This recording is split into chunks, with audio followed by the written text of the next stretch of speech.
Hi every one, ഞാൻ ശ്രീലക്ഷ്മി. നിങ്ങളൊരു net JRF aspirant ആണോ? നിങ്ങൾക്ക് വേണ്ടിയുള്ളതാണ് ഈ ഒരു വീഡിയോ. ഓക്കെ, അപ്പോൾ ഈ ഒരു വീഡിയോയിൽ നമ്മൾ പറയാനായിട്ട് പോകുന്നത് നമ്മുടെ ജൂൺ 2024 UGC നെറ്റ് സൈക്കിളിനെ കുറിച്ചാണ്. ഓക്കെ, അപ്പോൾ ഇപ്പം നമ്മുടെ ആസ്പിറൻസിനുള്ള ഒരുപാട് സംശയങ്ങളുണ്ട്. അതായത് സിലബസ് മാറുമോ, അതോ നമ്മുടെ എക്സിസ്റ്റ് ചെയ്യുന്ന സിലബസിൽ തന്നെ ആയിരിക്കുമോ അടുത്ത എക്സാം? ഓക്കെ, അപ്പോൾ ഇതിനൊക്കെ നമുക്ക് ആ ഒരു ഫൈനൽ വേർഡ്സിനായിട്ട് വെയിറ്റ് ചെയ്യാം, അല്ലെങ്കിൽ നെറ്റ് അതോറിറ്റീസിൽ നിന്ന് തന്നെയുള്ള ആ ഒരു വേർഡ്സിനായിട്ട് നമുക്ക് വെയിറ്റ് ചെയ്യാം. പക്ഷെ എങ്കിൽ പോലും നമുക്ക് മനസ്സിലാകുന്ന കുറച്ച് കാര്യങ്ങളുണ്ട്, അല്ലെങ്കിൽ ലോജിക്കലി നമുക്ക് ചിന്തിച്ച് കഴിയുമ്പോൾ മനസ്സിലാവുന്ന കുറച്ച് കാര്യങ്ങളുണ്ട്. എക്സിസ്റ്റ് ചെയ്യുന്ന സിലബസിന് ഇപ്പോഴും പ്രാധാന്യമുണ്ട്, അല്ലെങ്കിൽ അടുത്ത എക്സാമിനും പ്രാധാന്യമുണ്ട്. കാരണം എന്താണ്? നമ്മുടെ സിലബസ് ചെക്ക് ചെയ്താൽ നിങ്ങൾക്ക് മനസ്സിലാവും. അതായത് drama, poetry, fiction, short story, non fictional prose, ഒപ്പം തന്നെ നമ്മുടെ ലാംഗ്വേജ് കോൺസെപ്റ്റുകൾ, തിയറീസ്, എസ്പെഷ്യലി ഇംഗ്ലീഷ് ലാംഗ്വേജിൻ്റെ കോൺസെപ്റ്റുകൾ, ഇംഗ്ലീഷ് ഇന്ത്യയിൽ എത്തിയപ്പോഴുള്ള ഇമ്പാക്റ്റ്, ഇതൊക്കെയാണ് നമ്മുടെ സിലബസിലുള്ള ഡിഫറെൻറ്റ് യൂണിറ്റുകൾ എന്ന് പറയുന്നത്. കൾച്ചറൽ സ്റ്റഡീസ് ഉണ്ട്, ലിറ്റററി ക്രിറ്റിസിസം നമുക്ക് എക്സിസ്റ്റ് ചെയ്യുന്നുണ്ട്, അതേപോലെ തന്നെ നമ്മുടെ ലിറ്റററി തിയറികൾ, ഓക്കെ, പോസ്റ്റ് വേൾഡ് വാർ സെക്കൻഡിന് ശേഷമുള്ള നമ്മുടെ ലിറ്റററി തിയറികൾ, അതേപോലെ തന്നെ നമ്മുടെ റിസർച്ച് മെത്തേഡുകളും റിസർച്ചിൽ നമ്മൾ അറിഞ്ഞിരിക്കേണ്ടതായിട്ടുള്ള മെറ്റീരിയൽസും ഒക്കെ തന്നെ നമ്മുടെ സിലബസിലുള്ള യൂണിറ്റുകളാണ്. ഓക്കെ, അപ്പോൾ നമുക്ക് ഈ ഡിഗ്രി അതേപോലെ തന്നെ നമ്മുടെ PG ഡേയ്സിലൊക്കെ നമ്മൾ കവർ ചെയ്തിട്ടുള്ളതാണ് നമ്മുടെ പോയിട്രി, നമ്മുടെ ഡ്രാമ, നമ്മുടെ നോവൽസ്, ഇതൊക്കെ തന്നെ. അപ്പോൾ ഇതൊന്നും ഇല്ലാതെ നമുക്കൊരു നെറ്റ് ഇംഗ്ലീഷ് എക്സാം എക്സ്പെക്ട് ചെയ്യാനായിട്ട് പറ്റില്ല. സോ അതുകൊണ്ട് തന്നെ നമുക്ക് ക്ലിയർ ആയിട്ട് പറയാൻ പറ്റും, അതായത് നമ്മുടെ എക്സിസ്റ്റ് ചെയ്യുന്ന സിലബസിന് അപ്ഡേറ്റ്സ് ആയിരിക്കും വരാൻ പോകുന്നത്. അതായത് ഇതിനകത്തിൽ കുറച്ചും കൂടെ കാര്യങ്ങൾ നമുക്ക് ആഡ് ഓൺ ചെയ്ത് പഠിക്കേണ്ടതായിട്ടുണ്ടാകും. എങ്കിൽ പോലും നമ്മൾ പഠിച്ചിരിക്കുന്ന നമ്മുടെ പോയിട്രിയും ഡ്രാമയും എങ്ങും പോയിട്ടില്ല. അത് അതേപോലെ തന്നെ നമുക്ക് ഇനിയും വരുന്ന അപ്ഡേറ്റ്സിലും ഉണ്ടായിരിക്കും. ഓക്കെ, സോ പഠിച്ചുകൊണ്ടിരിക്കുന്നവർക്ക്, അല്ലെങ്കിൽ ഇപ്പോൾ ഒരു എക്സാം കഴിഞ്ഞ് ഡിസംബർ സൈക്കിളിലെ എക്സാം കഴിഞ്ഞിട്ട് വെയിറ്റ് ചെയ്യുന്നവർക്കായിട്ട് നമുക്ക് പറയാനുള്ളത്, നിങ്ങളുടെ പ്രിപ്പറേഷൻസ് കണ്ടിന്യൂ ചെയ്യുക. നമ്മുടെ സ്കോർ കാർഡും അതേപോലെ തന്നെ നമ്മുടെ ഫൈനൽ റിസൾട്ടും ഒക്കെ വരുന്നിടം വരെ തന്നെ ഈ ഒരു പ്രിപ്പറേഷൻ കണ്ടിന്യൂ ചെയ്യുക. ഇനി അതേപോലെ തന്നെ PG സ്റ്റുഡൻസ് ഒക്കെ ഈ വീഡിയോ കാണുന്നുണ്ടെങ്കിൽ അവർ മനസ്സിലാക്കേണ്ട ഒരു കാര്യം എന്ന് പറയുന്നത്, it's the best time for you. ഇല്ലേ, നിങ്ങൾ പഠിച്ചുകൊണ്ടിരിക്കുന്ന ഈ സമയമാണ് നിങ്ങളുടെ ബെസ്റ്റ് ടൈം. കാരണം കോളേജിൽ നമ്മൾ ഈ ഒരു സിലബസും കാര്യങ്ങളും ഒക്കെ കേൾക്കുന്നുണ്ട്. അതിനോടൊപ്പം തന്നെ നിങ്ങൾക്ക് ഒരു മെന്റർഷിപ്പ് ഉള്ള ഒരു കോച്ചിങ് കൂടെ ഉണ്ടെങ്കിൽ ഉറപ്പായിട്ടും കോമ്പറ്റീറ്റീവ് എക്സാംസിന് ചോദിക്കുന്ന മാതൃകയിലുള്ള ചോദ്യങ്ങൾ മനസ്സിലാക്കി പഠിക്കാനായിട്ട് പറ്റും. ഓക്കെ, അപ്പൊ സിലബസിൽ മാറ്റങ്ങൾ വന്നാൽ പോലും ഡ്രാമയും പോയട്രിയും നോവൽസും നമ്മുടെ ഫിക്ഷൻസും എങ്ങും പോകില്ല, അല്ലെങ്കിൽ നമ്മുടെ തിയറി ഏരിയാസ് എങ്ങും പോകില്ല. ഇതിൽ അപ്ഡേഷൻസ് മാത്രമായിരിക്കും വരാൻ പോകുന്നത്. അപ്പൊ നമ്മുടെ സിലബസ് അതേപോലെ തന്നെ പ്രാധാന്യത്തോടു കൂടി തന്നെ നിലനിൽക്കും. ഓക്കെ, അപ്പം സ്റ്റുഡൻസ്, ഒരുപാട് ആൾക്കാർ ചോദിക്കുന്ന ആ ഒരു ക്വസ്റ്റ്യനുള്ള ഒരു ക്ലിയറൻസ് ആണ് നമ്മൾ നടത്തുന്നത്. അതായത് നമ്മുടെ സിലബസ് ഈ ഒരു ഏരിയാസ് ഇതേപോലെ തന്നെ ഉണ്ടാവും. ഇതിനകത്തുള്ള അപ്ഡേഷൻസ് അല്ലെങ്കിൽ ഫർദർ ആയിട്ടുള്ള മാറ്റങ്ങളായിരിക്കും വരാനായിട്ട് പോകുന്നത്. ഓക്കെ, അപ്പൊ നിങ്ങൾ പഠിച്ചിരിക്കുന്ന പോയിട്രി, പ്രോസ്, ഈ കാര്യങ്ങളൊന്നും മാറുന്നില്ല.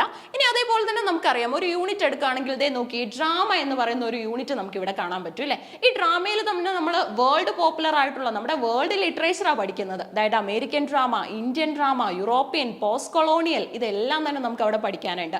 പോയിട്രിയിലേക്ക് വന്നേ, ബ്രിട്ടീഷ് പോയിട്രി ഉണ്ട്, അമേരിക്കൻ പോയിട്രി ഉണ്ട്, യൂറോപ്യൻ, ഇല്ലേ, നമ്മുടെ മോസ്റ്റ് പോപ്പുലർ ആയിട്ടുള്ള ഇന്ത്യൻ പോയിട്രീസ് ഒക്കെ തന്നെ നമുക്ക് ഇവിടെ പഠിക്കാനുണ്ട്. ഇനി ഫിക്ഷനിലേക്ക് പോവുകയാണെങ്കിൽ നമുക്കറിയാം, മോസ്റ്റ് പോപ്പുലർ ആയിട്ടുള്ള അല്ലെങ്കിൽ വേൾഡ് പോപ്പുലർ ആയിട്ടുള്ള നോവലുകൾ നമുക്ക് ഇംഗ്ലീഷ് സാഹിത്യത്തിലുണ്ട്. ഇതാണ് നമ്മളിവിടെ പഠിക്കുന്നത്. അപ്പൊ ഇതില്ലാതെ നമുക്ക് അടുത്ത എക്സാം എഴുതാൻ പറ്റുമോ? ഇല്ല. അപ്പോഴും ഈ നോവലുകൾ അവിടെ എക്സിസ്റ്റ് ചെയ്യല്ലേ. ഇനി നമുക്കറിയാം, ഷോർട്ട് സ്റ്റോറികൾ ഒരുപാടുണ്ട്. അല്ലെ, ആന്റോൺ ചെക്കോവും നമ്മുടെ ഇബ്സനും ഒക്കെ പോപ്പുലറൈസ് ആക്കിയിരിക്കുന്ന ഒരുപാട് ഷോർട്ട് സ്റ്റോറീസ് നമുക്ക് എക്സിസ്റ്റ് ചെയ്യുന്നുണ്ട്. ഇനി എന്തേ നോൺ ഫിക്ഷൻ എന്ന് പറയുമ്പോൾ എന്താണ്? അതായത് റിയാലിറ്റിക്ക് ഇമ്പാക്റ്റ് ഉള്ള, ഇമാജിനേഷൻ കൂടെ ഉള്ള വർക്കുകളെയാണ് നമ്മൾ നോൺ ഫിക്ഷൻ എന്ന് പറയുന്നത്. ഒരു എക്സാമ്പിൾ പറയുകയാണെങ്കിൽ നമ്മുടെ ബിക്കമിങ്, ഇല്ലേ, മോസ്റ്റ് പോപ്പുലർ ആയിട്ടുള്ള മിഷേൽ ഒബാമയുടെ ബിക്കമിങ് ഇതിനൊരു ഉദാഹരണമാണ്. ഇനി അതേപോലെ തന്നെ നമുക്ക് ലാംഗ്വേജ് കോൺസെപ്റ്റുകളും ഇംഗ്ലീഷ് ഇൻ ഇന്ത്യ, ഒരുപാട് കമ്മീഷൻസും അതേപോലെ തന്നെ നമ്മുടെ ഇംഗ്ലീഷ് പോയിട്രി ഒക്കെ നമുക്ക് അവിടെ പഠിക്കാനായിട്ടുണ്ട്. കൾച്ചറൽ സ്റ്റഡീസിലേക്ക് വരികയാണെങ്കിൽ നമുക്ക് ഒരുപാട് തിയറീസ് ഉണ്ട്. അതായത് നമ്മുടെ ലിറ്ററേച്ചർ എന്ന് പറയുന്നത് എപ്പോഴും നമ്മൾ ക്ലാസ്സുകളിൽ പറയുന്നത് പോലെ it's the reflection of the society. അതുകൊണ്ട് തന്നെ നമ്മുടെ കൾച്ചറും ലിറ്ററേച്ചറും എപ്പോഴും യുണൈറ്റ് ചെയ്താണ് പൊയ്ക്കൊണ്ടിരിക്കുന്നത്. ഇനി നോക്കി, നമുക്ക് ലിറ്റററി ക്രിറ്റിസിസം ഉണ്ട്. നമുക്ക് ഒരുപാട് തിയറികളില്ലേ. ഫോർ എക്സാമ്പിൾ ഫെമിനിസം ഉണ്ട്, അതേപോലെ തന്നെ നമുക്ക് പല, അതായത് പോസ്റ്റ് കൊളോണിയലിസവുമായിട്ടൊക്കെ ബേസ് ചെയ്ത് നമുക്ക് തിയറീസ് എക്സിസ്റ്റ് ചെയ്യുന്നുണ്ട്. ഇതൊക്കെ നമ്മൾ ഇവിടെ പഠിക്കുന്നുണ്ട്. ഓക്കെ, ഇനി നോക്കി, ലിറ്റററി തിയറീസ്, അതായത് നമ്മുടെ മോസ്റ്റ് പോപ്പുലർ ആയിട്ടുള്ള സിഗ്നിഫിക്കൻറ്റ് തിയറീസ് നമുക്ക് അവിടെ പഠിക്കാനുണ്ട്. ഇനി റിസർച്ച് മെത്തേഡുകളുണ്ട്. അല്ലെ, പല രീതിയിൽ നമ്മൾ റിസർച്ച് ചെയ്യേണ്ടതായിട്ടുണ്ട്. ജനറൽ പേപ്പറിൽ നമുക്കറിയാം റിസർച്ച് ഏരിയകളിൽ നിന്നും ചോദ്യങ്ങൾ വരും. ഇനി അതേപോലെ തന്നെ നമ്മുടെ പേപ്പർ 2 ഇംഗ്ലീഷിലും ചോദ്യങ്ങൾ വരും. എങ്ങനെയാണെന്ന് വെച്ചാൽ ഇംഗ്ലീഷിൽ എങ്ങനെയാണ് നമ്മൾ റിസർച്ച് കണ്ടക്ട് ചെയ്യേണ്ടത് അതിനെ സ്ട്രെസ് ചെയ്തുകൊണ്ടുള്ള ക്വസ്റ്റ്യൻസ് ആണ് നമുക്ക് അവിടെ വരുന്നത്. അപ്പം ഇപ്പൊ എക്സിസ്റ്റ് ചെയ്യുന്ന സിലബസ് നിങ്ങൾക്ക് ക്ലിയർ ആണല്ലോ. ഈ സിലബസിൽ തന്നെയാണ് നമ്മൾ ഡിസംബർ എക്സാം എഴുതിയിരിക്കുന്നത്. Okay, fine. ഇനി നോക്കി എങ്ങനെയാണ് നമ്മൾ അടുത്ത എക്സാമിനായിട്ട് പ്രിപ്പയർ ചെയ്യേണ്ടത്. ഓക്കെ, പ്രിപ്പറേഷൻ എങ്ങനെയായിരിക്കണം നോക്കി. We have to try to focus on the trend. നമുക്കറിയാം ലിറ്ററേച്ചറിൽ ഒരുപാട് ട്രെൻഡ്സ് ഉണ്ട് അല്ലേ. അല്ലെങ്കിൽ ഇപ്പൊ നമുക്ക് ഒരു പരീക്ഷയ്ക്ക് പോവുകയാണെങ്കിൽ 2 വർഷത്തിനുള്ളിലുള്ള വർക്കുകളെല്ലാം പഠിക്കേണ്ട ആവശ്യമുണ്ട്. കാരണം അതൊക്കെ തന്നെ കണ്ടംപററി വർക്കുകളാണ്. അവിടെ നിന്നും ചോദ്യങ്ങൾ ഷുവർ ആണ്. ഇത്തവണത്തെ എക്സാം എഴുതിയവർക്ക് അറിയാം ഒരുപാട് ചോദ്യങ്ങൾ നമുക്ക് അല്ലെങ്കിൽ അത്ര കുഴപ്പിക്കാത്ത ഒരു പരീക്ഷ തന്നെയായിരുന്നു. ലാസ്റ്റ് എക്സാംസ് ഒക്കെ ആയിട്ട് കമ്പയർ ചെയ്യുമ്പോൾ കുട്ടികളുടെ ഒരു ഫീഡ്ബാക്ക് അത്യാവശ്യം നമുക്ക് പഠിച്ചു പോയ ചോദ്യങ്ങളൊക്കെ തന്നെ ഉണ്ടായിരുന്നു. ഇനി അതേപോലെ തന്നെ നോക്കി നമുക്ക് PYQs സ്ട്രെസ് ചെയ്യേണ്ടതായിട്ടുണ്ട്. ഫോർ എക്സാമ്പിൾ നമ്മൾ ഒരു കോഴ്സ് എടുക്കുകയാണെങ്കിൽ അവിടെ നമ്മൾ ഇത് തന്നെയാണ് കാണുന്നത്. PYQsന് സ്ട്രെസ് കൊടുത്തുകൊണ്ടുള്ള അധ്യായങ്ങൾ, അതായത് ഓരോ സെക്ഷനും ഇപ്പൊ ഡ്രാമയിൽ നിന്ന് സ്ഥിരമായിട്ട് ചോദിക്കുന്ന ക്വസ്റ്റ്യൻസ് ഉണ്ട്, അത് അവിടുത്തെ PYQ ആണ്. പോയിട്രിയിൽ നിന്ന് സ്ഥിരമായിട്ട് ആവർത്തിക്കുന്ന ചോദ്യങ്ങളുണ്ട്. സോ അങ്ങനെയുള്ള ചോദ്യങ്ങൾ നമ്മൾ കൃത്യമായിട്ട് പഠിച്ചു വെക്കണം. ഓക്കെ, അപ്പൊ PYQsന് ഇമ്പോർട്ടൻസ് കൊടുത്തതിന് ശേഷം നമ്മൾ എന്താ ചെയ്യേണ്ടത്? പുതിയ ചോദ്യങ്ങൾ എന്തായാലും ഉണ്ടാവും ഇല്ലേ. എപ്പോഴും ചോദിച്ചിരിക്കുന്ന ചോദ്യങ്ങളോടൊപ്പം പുതിയ ചോദ്യങ്ങളും ഉണ്ടാവും. PYQs എന്ന് പറയുമ്പോൾ നമുക്ക് നെറ്റ് ഇംഗ്ലീഷിനെ സംബന്ധിച്ചിടത്തോളം 5 or 6 ചോദ്യങ്ങളൊക്കെയാണ് PYQs ആയിട്ട് സ്ഥിരം ചോദിക്കുന്ന ചോദ്യങ്ങളായിട്ട് തന്നെ അപ്പിയർ ചെയ്യുന്നത്. ഏതൊക്കെയാണെന്ന് നിങ്ങൾക്ക് അറിയാം. വേസ്റ്റ്ലൻഡിൽ നിന്ന് സ്ഥിരമായിട്ട് ചോദ്യങ്ങൾ ഉണ്ടാവും. ജെയിംസ് ജോയ്സ് എപ്പോഴും ചോദ്യങ്ങൾ ആവർത്തിക്കുന്ന ഒരു ഏരിയ ആണ്. റൊമാൻറ്റിക് ടൈം പീരീഡ് പഠിക്കുകയാണെങ്കിൽ വില്യം വോൾസ്വർത്തും കോളറിഡ്ജും എപ്പോഴും ചോദ്യങ്ങൾ വരുന്ന ഏരിയാസ് ആണ്. ഓക്കെ, അപ്പൊ ഇതൊക്കെ നമ്മൾ അറിഞ്ഞിരിക്കണം. അതിനെ ബേസ് ചെയ്തിട്ടുള്ള മോക്ക് ടെസ്റ്റുകൾ നമ്മൾ കണ്ടക്ട് ചെയ്യുകയും അല്ലെങ്കിൽ ആ ഒരു മോക്ക് ടെസ്റ്റുകളിൽ അപ്പിയർ ചെയ്യുകയും ചെയ്യുക. ഇനി എന്താ ചെയ്യേണ്ടത്? പഠിച്ച കാര്യങ്ങൾ കൃത്യമായിട്ട് റിവൈസ് ചെയ്യണം. ഇത് ചെയ്യുന്നുണ്ടോ? കൃത്യമായിട്ട് നമ്മളത് റിവൈസ് ചെയ്തു പോകണം. ഇനി അതേപോലെ തന്നെ മറ്റൊരു ഇമ്പോർട്ടൻ്റ് ഏരിയ ആണ് മേക്ക് നോട്ട്സ്. നിങ്ങൾ കോച്ചിങ്സ് എടുക്കുന്ന ആൾക്കാരായിരിക്കാം, അല്ലെങ്കിൽ സ്വയം പ്രിപ്പയർ ചെയ്യുന്ന ആൾക്കാരായിരിക്കാം. ഇവരൊക്കെ ചെയ്യേണ്ട ഒരു കാര്യമാണ് മേക്ക് നോട്ട്സ് എന്ന് പറയുന്നത്. എക്സാമിന് പോകുമ്പോൾ നമുക്കൊരു 5 pages ഒക്കെ മതി നമ്മുടെ കയ്യിൽ. ഒരുപാട് പേജുകളാണെങ്കിൽ നമ്മൾ വായിക്കില്ല. സോ എല്ലാ കാര്യങ്ങളെയും ഒരു 5 to 6 പേജുകളിൽ കൺക്ലൂഡ് ചെയ്തുകൊണ്ട് പോകാൻ നമുക്ക് സാധിക്കണം. ഓക്കെ, ഇനി എന്താ ചെയ്യേണ്ടത്? കൺസിസ്റ്റൻസി നമുക്ക് വേണം അല്ലേ. ഇന്ന് പഠിച്ചു കഴിഞ്ഞാൽ നാളെയും പഠിക്കണം. അതായത് ഇന്ന് നമ്മൾ 1 മണിക്കൂർ പഠിക്കുകയാണെങ്കിൽ നാളെ ആ സമയം കൂട്ടാനായിട്ട് ശ്രമിക്കണം. കൺസിസ്റ്റന്റ് ആയിട്ട് പഠിക്കേണ്ടത് നെറ്റ് എക്സാമിന് ഇമ്പോർട്ടൻ്റ് ആണ്. അത് ഞാൻ പറയാതെ തന്നെ നിങ്ങൾക്ക് അറിയാം ഇല്ലേ. 6% നെറ്റും അതേപോലെ തന്നെ നമ്മുടെ ആ ഒരു ഫൈനൽ അല്ലെങ്കിൽ ടോപ്പ് പെർസെൻറ്റേജിന് മാത്രം JRFും കൊടുക്കുന്ന ഒരു എക്സാം ആകുമ്പോൾ ഉറപ്പായിട്ടും നമ്മൾ അതെങ്ങനെയായിരിക്കണം പഠിക്കേണ്ടത്? കൺസിസ്റ്റന്റ് ആയിട്ടായിരിക്കണം പഠിക്കേണ്ടത്. ഇനി എന്താ ചെയ്യേണ്ടത്? ഫോക്കസ് ഇല്ലേ. അതായത് നമുക്ക് സ്ഥിരമായിട്ട് ചോദിക്കുന്ന ഏരിയാസിന് ഫോക്കസ് കൊടുത്ത് തന്നെ പഠിക്കുക. കാരണം അത് നമുക്ക് എപ്പോഴും അത് തന്നെ ചോദിച്ചിരിക്കും. അപ്പൊ അതങ്ങ് പഠിച്ചു വെച്ച് കഴിഞ്ഞാൽ അത്രയും മാർക്ക് നമുക്ക് സേഫ് ആണ്. ഇനി നോക്കി മോട്ടിവേഷൻ ഉണ്ടായിരിക്കണം അല്ലേ. ഇപ്പൊ നമുക്ക് I+ന്റെ കോഴ്സുകളിലാണെങ്കിൽ കൃത്യമായിട്ട് തന്നെ നമ്മുടെ ടീം ഹെഡ് നിങ്ങൾക്ക് മോട്ടിവേഷൻസ് തരുന്നുണ്ട്. ഓക്കെ, നമ്മൾ മോട്ടിവേറ്റഡ് ആയിട്ട് ഇരിക്കുക എന്നുള്ളതും അത്യാവശ്യമാണ്. നിങ്ങൾക്ക് സെൽഫ് മോട്ടിവേറ്റഡ് ആയിട്ടും അത് ആ ഒരു എക്സാംസിനായിട്ട് അപ്പിയർ ചെയ്യാൻ പറ്റും. ഓക്കെ, അപ്പൊ ഇനി എന്താണ് നമ്മൾ നോക്കുന്നതെന്ന് വെച്ചാൽ, അതായത് നമ്മളിപ്പോൾ പല കാര്യങ്ങൾ ഡിസ്കസ് ചെയ്തു. ഫോർ എക്സാമ്പിൾ എങ്ങനെയാണ് പ്രിപ്പയർ ചെയ്യേണ്ടത്, സിലബസ് ഇപ്പൊ എക്സിസ്റ്റ് ചെയ്യുന്ന നമ്മുടെ സിലബസ് നമ്മൾ നോക്കി, ഫോക്കസ് ചെയ്യേണ്ട കാര്യങ്ങൾ എന്തൊക്കെയാണ്, അല്ലെങ്കിൽ എക്സാമിനുള്ള ടിപ്പുകൾ എന്തൊക്കെയാണ് എന്ന് നമ്മൾ നോക്കി.